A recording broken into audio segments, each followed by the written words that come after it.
이스라엘의 심판의 시간이 다가오고 있습니다. 수십 년 동안 이스라엘 정치를 좌지우지해왔던 베냐민 네타냐후 총리의 마지막이 점점 가까워지고 있다는 이야기가 나오고 있어요. 오늘은 이스라엘 총선과 네타냐후의 운명, 그리고 이스라엘이 맞닥뜨린 전략적 전환점에 대해 이야기해 보겠습니다. 처음부터 끝까지 들어보시면 이스라엘이 왜 지금 이 상황에 있는지, 그리고 앞으로 어떻게 바뀔 가능성이 있는지 이해하실 수 있을 거예요. 이스라엘 이야기를 이전에 한번 했더니 굉장히 많은 분들이 호응해 주셨어요.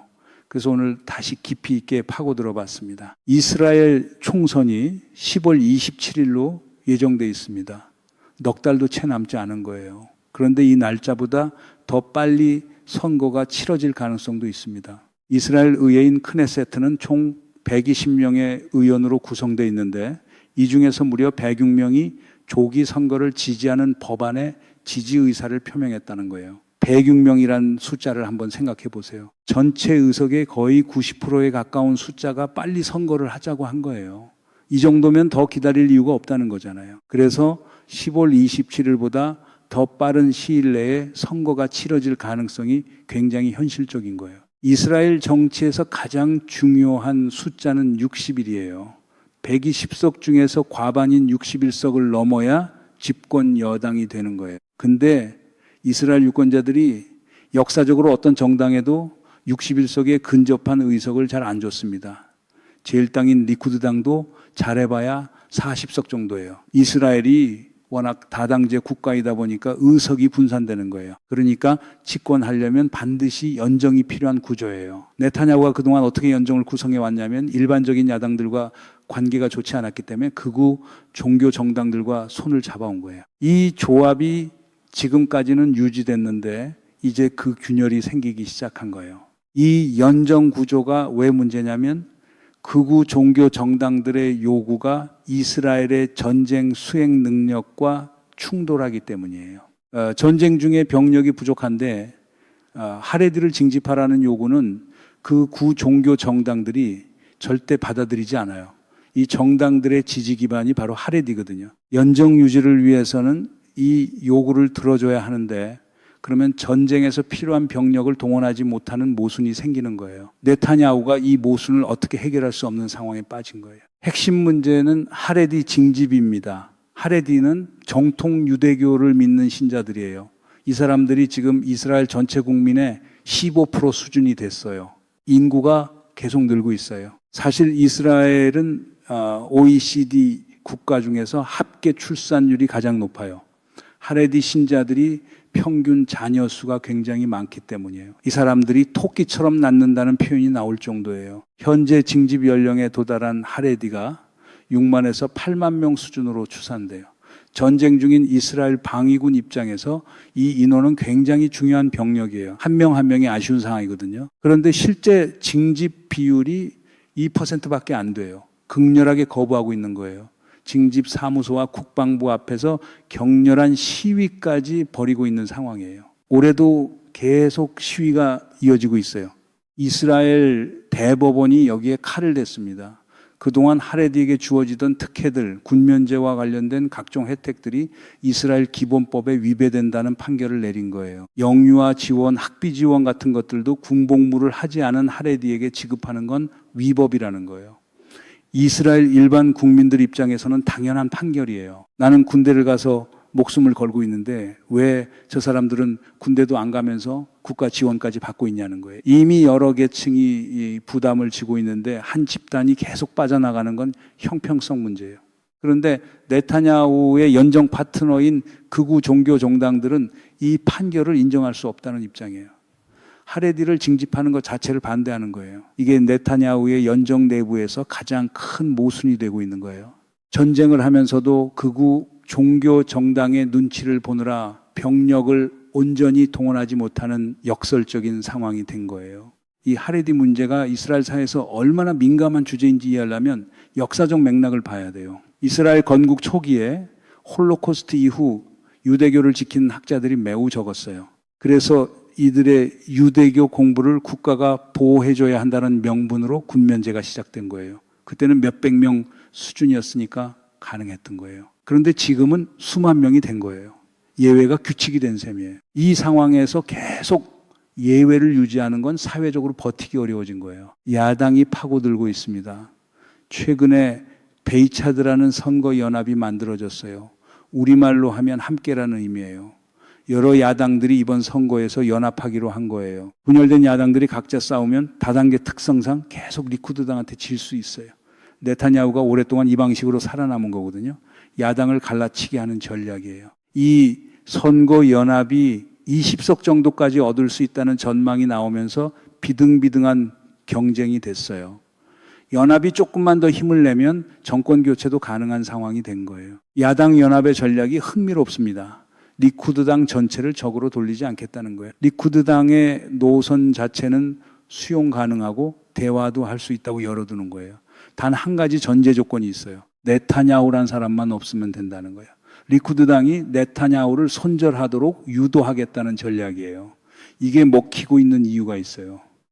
리쿠드당 내부에서도 네타냐후와 선을 긋는 게 자기들한테 유리하다는 판단이 생기고 있기 때문이에요. 네타냐후를 배제하면 야당 연합이나 아이젠코트 같은 인물들과 연정을 논의할 수 있고 실리를 챙길 수도 있는 거거든요. 당 전체를 살리기 위해 대표 한 명을 포기하는 계산을 하고 있는 거예요. 이스라엘 다당제의 특성을 이해해야 이 전략이 왜 효과적인지 알 수 있어요. 다당제 국가에서는 한 당이 과반을 얻기가 거의 불가능해요. 그래서 모든 정당이 선거 후 연정 협상을 해야 돼요. 이 과정에서 작은 정당들이 의회에 영향력을 발휘하기도 해요. 야당이 단결하지 못하면 반네타냐후 표가 분산돼서 결국 리쿠드당이 유리해지는 거예요. 그래서 이번에 야당이 선거 연합을 구성한 게 굉장히 중요한 전략적 변화예요. 단순히 숫자의 문제가 아니라 네타냐후의 가장 강력한 무기였던 야당 분열을 막겠다는 거예요. 리쿠드당 내에서는 네타냐후에게 제안이 오고 있다는 얘기도 나와요. 법정에서 혐의 일부를 인정해라. 아프지 않은 것들만 인정해도 된다. 그러면 다음 총리가 사면을 내려줄 테니까 정계를 은퇴하고 해외에 나가 있어라는 거예요. 미국에 가 있으면 좋겠다는 말까지 나온다고 해요. 이게 사실인지 아닌지는 확인할 수 없지만 이런 이야기가 공공연히 돈다는 자체가 리쿠드당 내부의 분위기를 보여주는 거예요. 네타냐후 혼자서 당 전체를 잡아끌고 있는 구도가 흔들리고 있는 거예요. 어떻게 보면 네타냐후를 소프트 랜딩 시키려는 움직임이 시작된 거라고 볼 수 있어요. 물론 네타냐후가 순순히 받아들일 사람인지는 또 다른 문제예요. 네타냐후를 더 어렵게 만드는 것들이 있어요. 하나는 아들 문제예요. 네타냐후 아들은 전쟁 중에 미국에서 잘 먹고 잘 지내고 있어요. 이스라엘 군인들이 가자지구에서 목숨을 걸고 있는 동안이요. 그런데 네타냐후는 이 아들을 리쿠드당 중앙위원회 위원으로 내려꽂았어요. 권력 세습이냐는 비판이 쏟아졌어요. 국가에 대한 의무를 지고 있는 사람들을 사지로 내몰면서 정작 권력자의 아들은 미국에서 호의호식하고 있다는 비판이에요. 누구도 받아들이기 쉽지 않은 장면이죠. 여기에 부인사란 네타냐후도 갑질 논란으로 이미 이미지가 좋지 않은 상태예요. 이런 상황들이 겹치면서 네타냐후에 대한 여론이 계속 나빠지고 있는 거예요. 이런 분위기에서 급부상한 인물이 있어요. 갈란트 아이젠코트입니다. 군인 출신이에요. 이스라엘 방위군에서 사병으로 시작해서 참모총장까지 올라간 사람이에요. 골라니 여단에서 보병으로 군복무를 시작해서 여단장까지 갔고 국방부 장관을 거쳐서 참모총장을 2015년부터 2019년까지 4년 동안 지냈어요. 부모는 모로코 출신 유대인이에요. 세련된 서유럽 중심의 유대인들 눈에는 영어도 투박하고 거친 이미지이지만 진짜 군인이라는 평가를 받는 인물이에요. 헤즈볼라에 대한 강경 대응을 주도했고 강력한 화력으로 단기간에 상대를 제압한다는 전술을 내세운 것으로 알려져 있어요. 2012년에 정계에 진출했고 이번 전시 내각에도 일부 참여했습니다. 아이젠코트가 급부상하는 가장 큰 이유는 네타냐후와의 극명한 대비에 있어요. 아이젠코트는 이번 전쟁에서 아들을 잃었어요. 25살 아들이 예비역 상사로 가자 지구 터널 수색 중 급조 폭발물이 터지면서 전사했어요. 2023년 12월이었어요. 그 다음 날에는 19살 조카가 또 가자 지구에서 전사했어요. 하루 사이에 아들과 조카를 잃은 거예요. 그리고 2024년에는 또 다른 조카, 22살 대위로 복무하던 조카도 전쟁터에서 잃었어요. 3명이에요. 자식 하나와 조카 둘을 전쟁에서 잃은 사람이 총리 후보로 올라온 거예요. 반면 네타냐후의 아들은 미국에서 편하게 지내고 있어요. 이스라엘 유권자들이 어떤 선택을 할지는 이 대비만으로도 어느 정도 그림이 그려지는 거예요. 아이젠코트가 온화하거나 비둘기파 인물이냐면 그건 아니에요. 참모총장 시절에 헤즈볼라에 강경하게 대응한 사람이에요. 강력한 화력으로 상대를 제압하는 전술을 주장한 인물이에요. 소프트한 이미지가 아니라는 거예요. 다만 네타냐후와 다른 점은 자기가 직접 희생을 치렀다는 거예요. 지도자로서 자기 가족이 전쟁터에서 죽었어요. 그게 이스라엘 유권자들한테는 굉장히 다가가는 부분이에요. 이 사람이 내 아픔을 아는 사람이다라는 감각이 생기는 거거든요. 이스라엘은 지금 총선 이야기만 하고 있는 게 아니에요. 이란 전쟁을 치르면서 자국의 안보 전략 전체를 다시 점검해야 한다는 목소리가 높아지고 있습니다. 이스라엘 건국 초기에 설정된 3대 전략이 있어요. 첫째는 억지력이에요. 강력한 군사력을 보유하고 언제라도 사용할 수 있다는 것을 보여줌으로써 적이 공격하기 전에 한 번 더 생각하게 만드는 거예요. 내가 이걸 공격했다가 이길 수 있을까? 라는 질문을 상대가 하게 만드는 게 억지력의 핵심이에요. 둘째는 조기 경보예요. 작은 나라이기 때문에 예비군 동원 시점을 정확하게 파악하는 게 생존에 직결된다는 거예요. 평소에 충분한 첩보 능력을 갖추고 정확한 시기에 동원령을 내려서 문제를 빠르게 해결해야 한다는 거예요.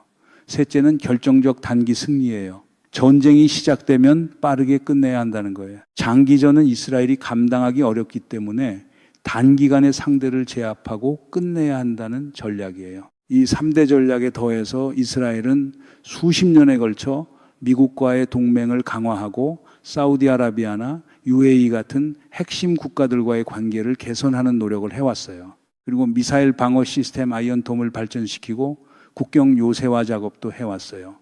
이스라엘의 힘이 커지면서 가능해진 작업들이에요. 여기에 백인 독트린도 있어요. 적대국이 절대로 핵을 가질 수 없다는 원칙이에요. 이라크의 핵시설을 타격하고 시리아의 핵시설도 타격한 게 이 원칙에 따른 거예요. 이란 핵 문제에 강경하게 나온 것도 이 원칙이 있기 때문이에요. 이 3대 전략이 수십 년 동안 이스라엘을 지켜왔어요. 근데 한계가 드러나고 있다는 거예요. 결정적 승리라는 개념에 문제가 있어요. 이스라엘이 전술적으로는 상대를 압도해도 상대가 정치적으로 이겼다고 주장하면 그게 승리인 거냐는 질문이에요. 실제로 이스라엘이 여러 전쟁에서 군사적으로는 압도했는데 정치적으로는 오히려 이스라엘이 더 불리한 상황에 놓이는 경우가 많았어요. 하마스나 헤즈볼라 같은 비국가 행위자들이 전쟁 후에 살아남기만 해도 이겼다고 선전하는 방식을 써왔거든요. 이 문제가 이번 가자 전쟁에서도 그대로 반복됐어요.